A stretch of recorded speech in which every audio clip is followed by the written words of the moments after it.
Welcome back, and Sports Life continues here at the Stellenbosch Academy of Sports. And as I mentioned earlier on, that I will be speaking to Wayde Van Niekerk, who is the current world champion in the 400 meters, the Olympic gold medalist and record holder of the 400, breaking that 17-year-old record of Michael Johnson. And the man is sitting right next to me. Thank you very much for joining us, Wayde. And how has the past 5 months been for you since winning that gold medal in Rio?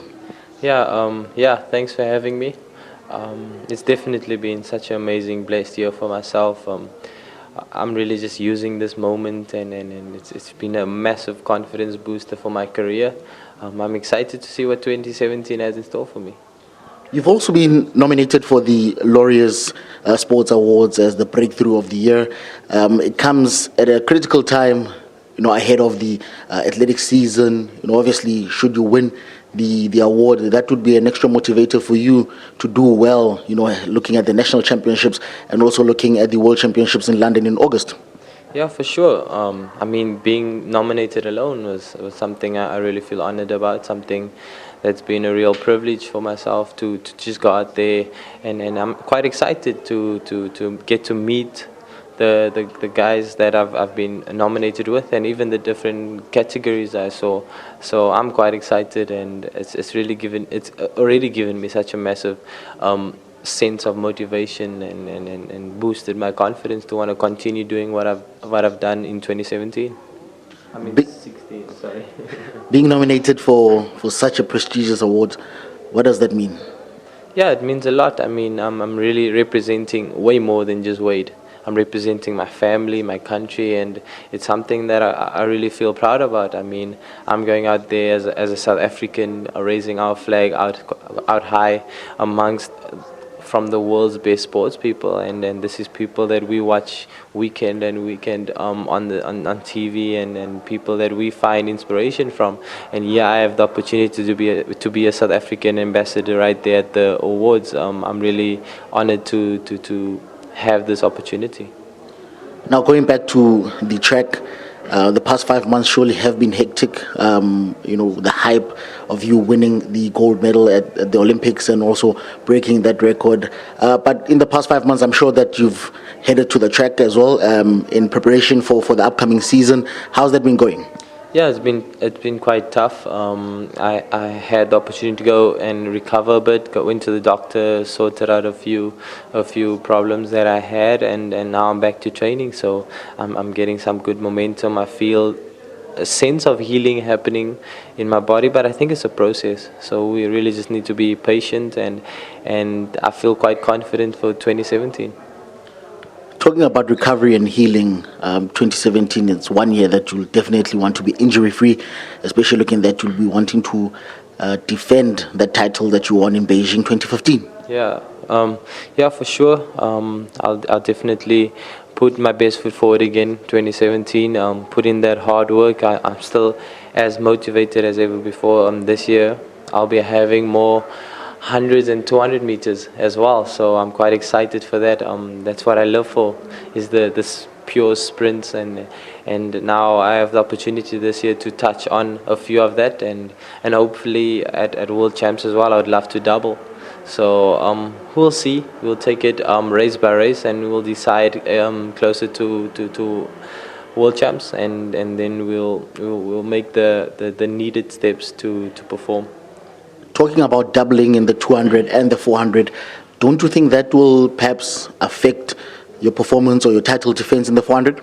Yeah, we never know, but I've made up my mind. That's really what I want to do for this year. I've achieved so much in the 400 meters the last 2 years. I feel I want to put a new element or aspect into my athletics, and then I feel I want to invest a bit more in the 200 and the 100 without totally neglecting the 400 meters. So I want to continue improving myself in the 400 meters, but at the same time I want to get back to why I started track and field, and that was the 100 and 200. And obviously the preparation focus would be on the endurance, looking at the 400 and the 200, especially the world champs. The 400 meters and the heats in the 200 very close to each other, so endurance will be very important in terms of preparation. Yeah, definitely. But I mean, I trust in my coach's work. I think she's proven to us over and over that she knows what she's doing. So I'm just gonna leave everything coach's hands, and whatever she allows me to do, whatever she expects from me, I'm gonna put in that hard work and do it. Has there been any pressure? Do you feel the pressure? And how are you dealing with it? Is there ever never pressure? I mean, if we look at 4 or 5 years ago, I wasn't close to number one, and there was pressure not to lose. So there'll always be pressure. It's why we do athletics. It's why we do sports. It's because it comes with a sense of pressure. It comes with a sense of competitiveness, and we need to deal with it and do our job. I'm an athlete. I'm a competitor, and pressure is part of the game. As a world champion, as an Olympic gold medalist, how do you deal now or prepare with the pressure, or not necessarily the pressure, but how do you then prepare for the world champs to ensure that you defend the title? Is the task easier? Is it more difficult? Well, basics is always key. Always fall back, take a step back, and go back to your basics, and then build up from there. That's how I see it. So to me, right now, is just finding myself a good base, getting myself fit, getting myself healthy, and then we'll work towards world championships. Wait, ahead of the Olympics in Rio, there was talk of the relay. It never happened as the team didn't qualify. Is it something that perhaps you're looking at this year to partake in the relay at the World Championships? Yeah, there's always difficulties with that because it really becomes individuals making a team effort to want to do the relays, and it's quite difficult seeing that I'm focusing on the 2 and the 4, and I probably won't have the opportunity to run at World Championships because of the 2 and 4, and then I have meetings after that again. So to me, it's really a bittersweet, because I'd really love to join the guys in the 4x1, especially because I think we've got such quality athletes, and there's such great stars in the 100 meters coming through now, and I would love to be part of that movement. But it's so difficult to decide because you don't know if I should stick focusing on the 2 and 4 because that's what I want to do at World Championships, or should I add the element of the 4x1. So it's very bittersweet for me right now, but we'll see what happens. We'll see how my body feels, and if I'm willing to take that risk. But at the moment, I'm already trying a new challenge with the 2 and 4, so I don't know if I should take that extra bit of pressure for myself. If I let's first see how I do this year, and how I handle that, and we will decide about the 4x1. But right now, I really need to make up my mind on how I would like to take this year. Talking about doubling, we've got another fellow athlete, Akani Simbini, also looking to double in the 100 and 200. You're looking at 200 and 400. With the two of you competing for the 200, and knowing that you've got a fellow countryman also, eyeing for that podium finish, trying to run a sub 20 in the 200 meters, do you think that is positive and good competition for the two of you? Yeah, definitely. I mean, it's not just good competition for the two of us, but it's a form of inspiration for the entire country.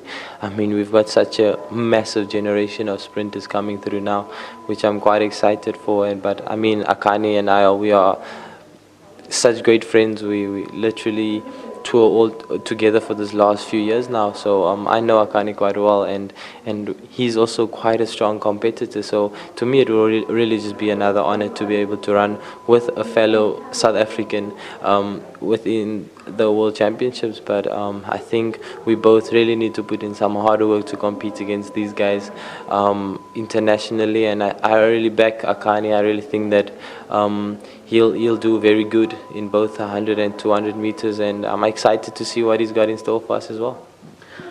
Looking that you're quite keen in the 200 meters, do you think perhaps you might have more participation or compete more in the 200 event this year ahead of the World Champs? And looking at the national championships, that the first meeting that will be taking place in April, are you looking maybe on abandoning the 400 for that particular meeting and focusing on the 200?